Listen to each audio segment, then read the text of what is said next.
Hello दोस्तों, आप सभी का स्वागत है जीके गुड स्टडी पर। तो आज हम लोग जानेंगे सेना के बारे में। तो चलिए हम लोग सेना के बारे में जानते हैं। आज हम लोग जानेंगे सेना किसे कहते हैं और सेना के कितने प्रकार होते हैं। उन सेना के जो प्रकार है उसके परिभाषा में मैं आपको लिखवाऊंगा। सेना किसे कहते हैं? वैसा समूह।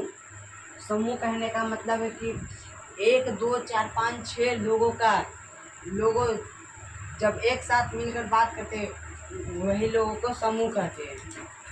तो वैसा समूह जो अपने देश एवं देशवासियों की रक्षा करता है उस समूह को सेना कहते हैं। वैसा समूह जो अपने देश एवं देशवासियों की रक्षा करता है उस समूह को सेना कहते हैं। सेना के कितने प्रकार होते हैं? तो सेना के 3 प्रकार होते हैं: थल सेना, जल सेना, वायु सेना। तो मैं इसका भी परिभाषा लिखवा देता हूँ, पहले इसको ही देख कर।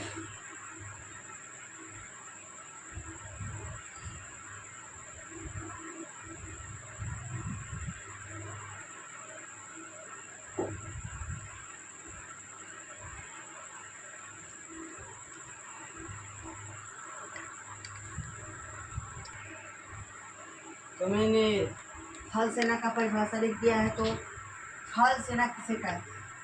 वैसा सेना जो जमीन पर रहकर अपने देश की रक्षा करता है उस सेना को थल सेना कहते हैं। जो सेना जमीन पर रहकर, जंगलों में रहकर, भूखे प्यासे रहकर हमारे देश की रक्षा करते हैं वैसे सेना को थल सेना कहते हैं। आप सेना के तीनों भेदों का परिभाषा इस तरह भी याद करेंगे। जो ये जमीन दिया हुआ है, जमीन और थल हटाकर हम सब जमीन करेगा। यहाँ पर जल लगा देंगे तो यहाँ पर हो जाएगा वैसा सेना जो जल में रहकर अपने देश की रक्षा करता है उस सेना को जल सेना कहते हैं। जैसे जो सेना जल में रहकर हमारे देशवासियों की रक्षा करते हैं वैसे सेना को जल सेना।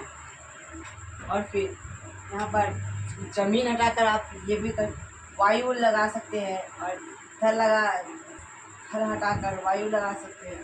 तो फिर मैं आपको बता देता हूँ, वैसा सेना जो वायु में रहकर अपने देश की रक्षा करता है उस सेना को वायु सेना कहते हैं। जो सेना वायु में रहकर हमारे देश की रक्षा करते हैं वैसे सेना को वायु सेना कहते हैं। इसी तरह हमारा आज का सेना खत्म हुआ। और अगर आपको वीडियो अच्छा लगे तो लाइक एंड सब्सक्राइब जरूर कीजिए। धन्यवाद।